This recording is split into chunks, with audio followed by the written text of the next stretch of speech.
حضرت امام بن سعد رحمۃ اللہ علیہ، امام برقی اور امام طبرانی اور امام حاکم رحمۃ اللہ علیہ اور امام ابو نعیم رحمۃ اللہ علیہ نے حضرت عباس بن حضرت عبد المطلب رضی اللہ تعالیٰ عنہ سے کہ انہوں نے اپنے والد ماجد سے روایت کی کہ ہم سردیوں کے سفر میں یمن آئے۔ میں ایک یہودی عالم کے پاس ٹھہرا۔ اہل کتاب میں سے ایک شخص نے مجھ سے پوچھا، تم کس خاندان سے ہو؟ میں نے کہا قریش سے۔ اس نے پوچھا قریش کی کس شاخ سے؟ میں نے جواب دیا بنو ہاشم کا۔ میں تمہارے بدن کا کوئی حصہ دیکھ لوں؟ میں نے کہا ہاں، شرط یہ ہے کہ سطر کا مقام نہ ہو۔ حضرت عبد المطلب رضی اللہ تعالیٰ نے فرمایا، اس نے میرا ایک نتھا کھولا اور اس میں نظر دوڑائی، پھر دوسرے نتھے میں دیکھا، پھر یوں کہنے لگا کہ میں گواہی دیتا ہوں کہ آپ کے ایک ہاتھ میں نبوت اور دوسرے میں ملک ہے۔ ہم یہی کچھ بنو زہرہ میں بھی پاتے ہیں۔ یہ کیسے ہوگا؟ کہ میں نے جواب دیا مجھے معلوم نہیں۔ پھر پوچھا کیا تمہاری شہادت ہے؟ میں نے پوچھا شہادت کیا ہوتی ہے؟ اس نے جواب دیا شہادت بیوی کو کہتے ہیں۔ میں نے کہا اب تو نہیں۔ وہ کہنے لگا جب واپس پلٹو تو ان میں شادی کرنا۔ جب حضرت عبد المطلب رضی اللہ تعالیٰ عنہ مکہ مکرمہ واپس آئے تو حالہ بنت وہب بن عبد مناف سے شادی کر لی اور اپنے بیٹے حضرت عبداللہ رضی اللہ تعالیٰ کا نکاح آمنہ بنت وہب رضی اللہ تعالیٰ سے کر دیا، جس سے حضرت صلی اللہ علیہ وآلہ وسلم کی ولادت باعثرت ہوئی۔ اس پر قریش کے لوگ کہنے لگے کہ حضرت عبداللہ رضی اللہ تعالیٰ عنہ اپنے والد ماجد کے مطابق کامیاب ہو گئی۔ ایک روایت وہ ملتی ہے امام بحقی رحمۃ اللہ علیہ اور امام ابو نعیم اور امام ابو شہاب نے روایت کی کہ انہوں نے فرمایا کہ حضرت عبداللہ رضی اللہ تعالیٰ جیسا حسین و جمیل مرد دیکھنے میں نہیں آیا۔ ایک دن آپ رضی اللہ تعالیٰ عنہ قریش کی مستورات کے پاس آئے تو ان میں سے کہنے لگی تم میں کون ہے جو اس جوان سے نکاح کرے اور وہ نور حاصل کرے جو آپ کی دونوں آنکھوں کے درمیان ہے؟ مجھے تو اس دونوں کی آنکھوں کے درمیان نور نظر آ رہا ہے۔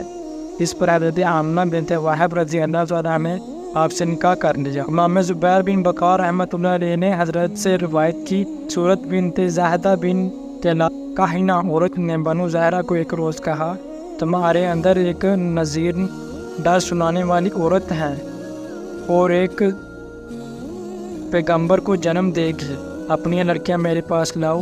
چنانچہ وہ لڑکیاں اس کے سامنے پیش کی گئیں۔ اس نے ان میں ہر ایک کے بارے میں ایک بات کی جس کا ظہور کچھ عرصے کے بعد ہوا۔ حضرت آمنہ بنت وہب رضی اللہ تعالیٰ عنہ کو اس کے سامنے پیش کیا گیا۔ کہنے لگی یہی نذیرہ ہے جس کے ہاں ایک نذیر نبی صلی اللہ علیہ وآلہ وسلم کی ولادت ہوگی، ان کی شان اور برہان واضح ہوگی۔ جب اس کائنہ سے جہنم دوزخ کے بارے میں پوچھا گیا تو وہ کہنے لگی نذیر نبی صلی اللہ علیہ وآلہ وسلم اس کے بارے میں بتائیں گے۔ حضرت اکرمہ رحمۃ اللہ علیہ سے کہ انہوں نے حضرت عباس سے روایت کی کہ حضرت عبد المطلب رضی اللہ تعالیٰ عنہ جب اپنے بیٹے کو نکاح کے لیے لے کر نکلے تو آپ کا گزر ایک اہل تپالہ کی ایک یہودی کہنا سے ہوا۔ اس نے کتابیں پڑھ رکھی تھی۔ اس کا نام فاطمہ بنت ملخصمیہ تھا۔ اس نے عبداللہ رضی اللہ تعالیٰ کے چہرے اقدس میں نور نبوت دیکھا تو اس نے فرمائش کی اے نوجوان، کیا تمہیں میرے ساتھ ابھی ہم بستری کی رغبت ہے؟ میں آپ کو ایک سو اونٹ پیش کروں گی۔ تو حضرت عبداللہ رضی اللہ تعالیٰ فرمانے لگے جس کام کی تم فرمائش کرتی ہو کیسے ممکن ہے؟ معزز آدمی اپنے دین اور عزت کو بچا کر رکھتا ہے۔ پھر آپ رضی اللہ تعالیٰ عنہ والد ماجد کے ہمراہ روانہ ہو گئے۔ جب حضرت آمنہ بنت وہب رضی اللہ تعالیٰ سے نکاح کیا تو آپ کے پاس 3 دن تک قیام کیا۔ پھر اس عورت کے پاس آپ کا گزر ہوا تو اس نے آپ کو کچھ نہ کہا۔ آپ رضی اللہ تعالیٰ نے اسے دریافت کیا کہ تم آج وہ پیشکش نہیں کرتی جو کل تم نے کی تھی؟ اس نے پوچھا کون ہو؟ آپ رضی اللہ تعالیٰ نے فرمایا میں فلاں کا بیٹا ہوں۔ وہ کہنے لگی تو وہ نہیں ہو، اور اگر تم وہی ہو تو میں تمہاری آنکھوں کے درمیان نور دیکھا تھا جو آج مجھے نظر نہیں آ رہا۔ تم نے مجھ سے جدا ہو کر کیا کیا؟ تو آپ رضی اللہ عنہ نے اسے بتایا کہ اس پر وہ گویا ہوئی۔ خدا کی قسم مجھے کچھ شک نہیں ہے، لیکن میں نے تمہارے چہرے میں نور دیکھا تھا کہ میں نے چاہا کہ وہ مجھ میں منتقل ہو جائیں۔ اللہ تعالیٰ کا ارادہ جس کو سپرد کرنا تھا، اس کے علاوہ وہ راضی نہ ہوا۔ جاؤ اور اسے بتا کہ روئے زمین سے افضل ترین ہستی اس کے شکم میں جاگزین ہو چکی ہے۔ پھر وہ شعر امام بن اسحاق سے روایت کے ہم نے سنا کرتے تھے کہ جب حضرت رسالت مآب صلی اللہ علیہ وسلم حضرت آمنہ رضی اللہ تعالیٰ عنہ کے شکم اختیار میں جاگزین ہوئے تو آپ فرمایا کرتی تھیں کہ مجھے کچھ محسوس نہ ہوا۔ آپ صلی اللہ علیہ وسلم میرے شکم میں جاگزین ہیں اور مجھے اسی طرح کا کوئی بوجھ محسوس نہ ہوا جس طرح عورتیں حالت حمل میں محسوس کرتی ہیں۔ ہاں، حیض کا آنا میرے لیے ناموس امر تھا، کبھی وہ ختم ہو جاتا اور کبھی جاری ہو جاتا۔ میرے پاس ایک آنے والی اس حالت میں آیا کہ میں نیند اور بیداری کے درمیان کیفیت میں تھی۔ اس نے مجھ سے کہا، کیا تمہیں معلوم ہے کہ تم حاملہ ہو؟ میں نے اس کو جواب میں کہا، مجھے کچھ پتہ نہیں۔ اسی نے کہا، اس امت کا سردار نبی صلی اللہ علیہ وآلہ وسلم تمہارے شکم میں ہے۔ وہ پیر کا دن تھا اور کہا، اس کی نشانی یہ ہوگی کہ اس کے ساتھ ایک نور نکلے گا جو سر زمین شام کے بصرہ کے محلات کو روشن سے بھر دے گا۔ جب اس کی ولادت ہو تو ان کا نام محمد رکھنا۔ آپ رضی اللہ عنہ نے فرمایا کہ اس سے مجھے حاملہ ہونے کا یقین ہو گیا۔ پھر اس آنے والے نے وقفہ کیا، حتیٰ کہ جب ولادت کا وقت قریب آیا تو وہی میرے پاس آیا اور کہنے لگا، کہو میں ہر حسد کرنے والے سے اس کے لیے یکتا ذات کی پناہ چاہتی ہوں۔ آپ رضی اللہ عنہ نے فرمایا، یہ الفاظ کہتی رہیں۔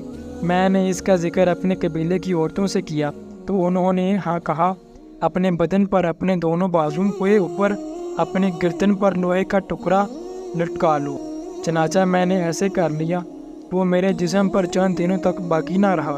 مجھے معلوم ہوتا کہ وہ ٹکڑا کاٹ دیا گیا ہے، اس پر میں اسے نہ لٹکایا کرتی۔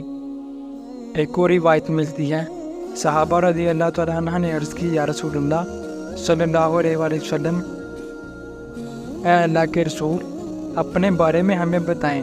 تو آپ صلی اللہ علیہ وآلہ وسلم نے ارشاد فرمایا، میں اپنے جد امجد حضرت ابراہیم علیہ السلام کی دعا و حضرت عیسیٰ علیہ السلام کی بشارت ہوں۔ جب میں بصورت حمل اپنی والدہ ماجدہ کے پیٹ میں تھا تو انہوں نے مشاہدہ فرمایا، گویا ان سے ایک نور نکلا جس سے سر زمین شام میں واقع بصرہ کے محلات روشن ہو گئے۔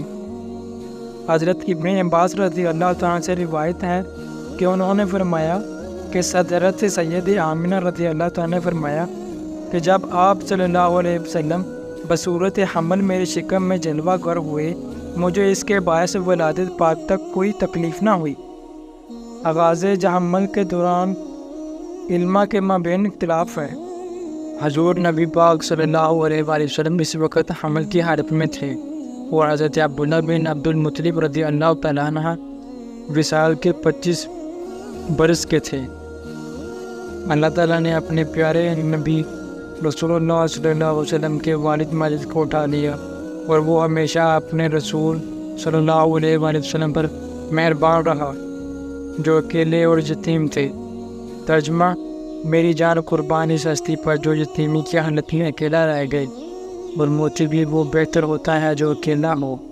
اور جو چند مہینوں بعد آپ صلی اللہ علیہ وسلم اس دنیا میں ضرب و ضرب فرما ہوئے۔ حضرت عائشہ صدیقہ رضی اللہ تعالیٰ عنہ سے روایت کی کہ آپ صلی اللہ علیہ وسلم نے فرمایا، ایک یہودی مکہ مکرمہ میں سکونت پذیر تھا، وہ یہاں تجارت کیا کرتا تھا۔ جس رات حضور نبی اکرم صلی اللہ علیہ وسلم کی ولادت ہوئی، اس نے قریش کی ایک مجلس میں پوچھا، اے قریشیو، کیا آج رات تم میں کسی بچے کی ولادت ہوئی ہے؟ لوگ کہنے لگے، خدا قسم ہمیں علم نہیں۔ وہ کہنے لگا، جو میں تم سے کہوں گا یا اسے یاد رکھنا۔ اس رات اس آخری امت کے نبی محمد صلی اللہ علیہ وآلہ وسلم کی ولادت ہو چکی ہے۔